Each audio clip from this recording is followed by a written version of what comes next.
Hello friends, all in one for you channel में आपका पुनः स्वागत है। तो फ्रेंड्स, यहाँ पर बात कर लेते हैं आपके आरआरबी ग्रुप डी की कट ऑफ की और फाइनल कट ऑफ आफ्टर जो है आंसर की। जो अब फाइनल जो कट ऑफ आ रही है और उसकी जो डेट दे दी गई है आपको 13 फरवरी दे दी गई है, तो उसके बारे में हम बात कर लेते हैं। तो देखिए, उसको जो प्रभावित करने वाले जो फैक्टर हैं वो 3 फैक्टर हैं। आपकी जो कट ऑफ है उसको 3 फैक्टर प्रभावित करेंगे और अभी तक उनके बारे में कुछ नहीं कहा जा सकता। तो पहला जो फैक्टर है वो तो है आपका ऑब्जेक्शन। तो देखिए, सभी जो है सभी पेपरों में गड़बड़ी मिली है और जो आपके आंसर सही होने चाहिए थे वो सही नहीं किए गए हैं, गलत कर दिए गए हैं। तो उसके आधार पर आपको ये देखना है पहले तो कि आपके जो ऑब्जेक्शन है वो कितने हैं, और दूसरी बात ये देखनी है कि आपके ऑब्जेक्शन को जो रेलवे सही मान रहा है या नहीं मान रहा है। तो यहाँ पर पहला फैक्टर तो ये हो गया, ये आपके नंबरों को बढ़ा सकता है। यहाँ पर नंबर जो है आपके बढ़ सकते हैं, और सभी पेपरों में मिस्टेक है तो जो है आपके पेपर में नंबर बढ़ सकते हैं। तो ये जो ऑब्जेक्शन है ये कट ऑफ को प्रभावित करेगा। दूसरा जो फैक्टर है आपका वो है आपका नॉर्मलाइजेशन। तो नॉर्मलाइजेशन में देखिए, आपका जो शिफ्ट है वो हार्ड था या सरल था, मतलब सभी जो शिफ्ट हैं आपकी ऑल इंडिया की उनको सभी को देखा जाएगा और रेलवे के द्वारा देखा जाएगा। तो वो चीज़ रेलवे के ऊपर डिपेंड है कि कौन से शिफ्ट में जो है आपके क्वेश्चन जो हार्ड दिए गए थे, तो उसके आधार पर आपका जो है नॉर्मलाइजेशन किया जाएगा। तो उसमें भी आपकी किस्मत पर डिपेंड है, लक पर डिपेंड है कि आपका जो पेपर है हार्ड था या ईजी था। तो आपका हार्ड था तो आपके नंबर जो है वो ऑटोमेटिक बढ़ जाएंगे। यहाँ पर ये दो चीज़ें हो गई नंबर बढ़ाने के लिए। तीसरा जो फैक्टर है उसकी हम बात कर लेते हैं। तीसरा जो फैक्टर है वो आपका है लास्ट में, आपका जो डिलीट किए हुए जो क्वेश्चंस हैं उनकी संख्या, कि कितने जो क्वेश्चन आपके रेलवे के द्वारा डिलीट कर दिए गए हैं। उनका रेलवे को जो है कोई न तो उनको आंसर मिल रहा है सही, और न जो क्वेश्चन है उसकी लैंग्वेज सही बैठ रही है, मतलब जो क्वेश्चन है वो गलत है इसलिए क्या कर रहे हैं, डिलीट कर रहे हैं। तो ये भी जो प्रत्येक पेपर में समस्याएं आ रही हैं, कोई ना कोई पर्सन जो है वो डिलीट कर रखा है। कईयों में तो 8 9 10 तक भी संख्या पहुंची है, और कईयों में एक दो तो सभी पेपरों में डिलीट किए गए हैं।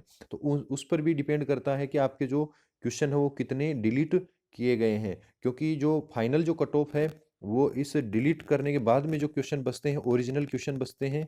मान लो कि आपके जो है 6 क्वेश्चन डिलीट हो गए, तो आपकी जो कट ऑफ निकलेगी वो 94 क्वेश्चनों पर ही निकलेगी। तो मतलब आपको जो 6 नंबर है वो बोनस मान सकते हो आप, या फिर आपकी जो शिफ्ट है उसमें सभी के ही इसी में मतलब 6 नंबर घटा के ही जो कट ऑफ निकलेगी। तो आपको अपनी शिफ्ट में तो कोई फायदा नहीं होगा, लेकिन और कोई शिफ्ट जिसमें एक ही पर्सन डिलीट हुआ है तो उसकी बजाय आपको क्या मिल जाएगा, फायदा मिल जाएगा। तो यहाँ पर जो है ये भी मायने रखता है कि आपके जो क्वेश्चन है वो कितने गलत किए गए हैं और कितने डिलीट किए गए हैं। तो वो जो है आपकी कट ऑफ जो है वो बढ़ा देगा। ठीक है, आपकी जो कट ऑफ सॉरी आपके जो नंबर है वो बढ़ा देगा, ऑटोमेटिक बढ़ जाएंगे और आप कट ऑफ में आ सकते हैं। तो यहाँ पर जो कट ऑफ डिपेंड कर रही है वो इन 3 पहलुओं पर कर रही है। और अभी तक चल रहे हैं ऑब्जेक्शन आपके। अभी पता है आपको 19 तारीख तक जो है आपके ऑब्जेक्शन चलेंगे। तो आपको जो है ऑब्जेक्शन करना चाहिए दोस्तों। और आप को यदि थोड़ा बहुत भी शक हो क्वेश्चन पर तो आप ऑब्जेक्शन कर दें, क्योंकि 50 रुपए की बात है। ठीक है, तो अगर आपका सही हुआ तो 50 रुपये रिफंड हो जाएंगे, और अगर सही नहीं हुआ तो ही आपके 50 रुपये कटेंगे। तो आप जो है ज़्यादा से ज़्यादा ऑब्जेक्शन, जिस पर आपको शक लग रहा है, थोड़ा डाउट लग रहा है, उसको आप ऑब्जेक्शन कर दें। और यदि आपको उसका रीजन पता नहीं है और आपको ये पता नहीं है कि ऑब्जेक्शन करें या ना करें, तो वीडियो की जो लिंक मैं आपको नीचे डिस्क्रिप्शन में और कमेंट में आपको एक टेलीग्राम ग्रुप का लिंक मिलेगा, वहाँ आप ज्वाइन हो जाइए और वहाँ सारे बच्चे जो आपको बता देंगे कि क्या आपको करना चाहिए या नहीं करना चाहिए।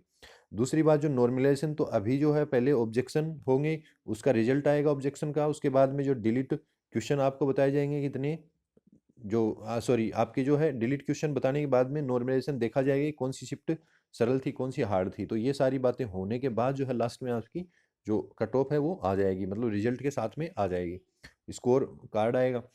अब जो कट ऑफ है हमारे अकॉर्डिंग, जो कट ऑफ है वो देखिए, अब की बार जो पेपर थे बहुत हार्ड थे और वास्तव में हार्ड थे, और उसका जो रिजल्ट वो देखने को मिल रहा है। यहाँ पर जो जितने भी आंसर की हमने देखी हैं उनमें सभी में वो प्रभाव देखने को मिल रहा है। तो जैसे कि शुरू में ये देखा जाता था, बच्चे कह रहे थे कि सर जो आपकी कट ऑफ है वो 80 को टच करेगी, तो ऐसा कुछ नहीं है यहाँ पर। और जो अभ्यर्थियों ने प्रश्न किए थे और बिल्कुल सही थे, वो भी रेलवे ने क्या है गलत कर दिए हैं। तो वो तो ऑब्जेक्शन के बाद ही पता चलेगा कि वास्तव में वो सही हैं आपके, या फिर आपके वास्तव में वो गलत हैं। तो अब की अगर बात देखी जाए, यहाँ तक की अगर बात देखी जाए, तो आपकी जो कट ऑफ हो 60 से नीचे रहेगी। 60 से ऊपर किसी भी जोन की किसी भी कैटेगरी की नहीं जाएगी। ठीक है, तो आपका जो कट ऑफ है वो 60 से नीचे ही रहेगा। और हम तो मानते हैं कि आपका 55 और 60 के बीच में आपका कट ऑफ रहेगा जनरल का। सभी आपके जो भी जोन हैं, कोई भी जोन हो, कैसा भी जोन हो। और जो एस सी एस टी के हैं उनका और नीचे आ जाएगा। और एस सी एस टी का हमारा जो अनुमान है, हमने जो सर्वे किया है उसके आधार पर जो आपको लगभग 45 नंबर के आसपास आपकी एस सी एस टी की जो कट ऑफ वो रहने वाली है, और ओबीसी की जो 50 रहने वाली है। ठीक है। और हमने पहले भी आपको बताई थी ये कट ऑफ, और हमारी जो कट ऑफ बिल्कुल सही जाने वाली है, चाहे आप रिजल्ट आने के बाद चेक कर लेना। तो दोस्तों, सर्वे चल रहा है, और आपका जो जब ही सर्वे पूरा हो जाता है तो हम आपको बिल्कुल वो सर्वे दिखाएंगे। वोटिंग चल रही है चैनल की, और या तो आप वहाँ जाके देख सकते हैं, या फिर आप कम्युनिटी में जाके देख सकते हैं, या फिर हम आपको बता देंगे जैसे ही उसका रिजल्ट आता है, बता देंगे। तो यदि वीडियो पसंद आया है तो आप लाइक कर दें और दोस्तों को शेयर ज़रूर करें, और जो अपना सब्सक्राइब का बटन है उसको आप क्लिक कर दें, ताकि अगली जो सूचना जब भी हम दें आपको तो तुरंत मिल जाए। धन्यवाद दोस्तों, आपका दिन शुभ रहे।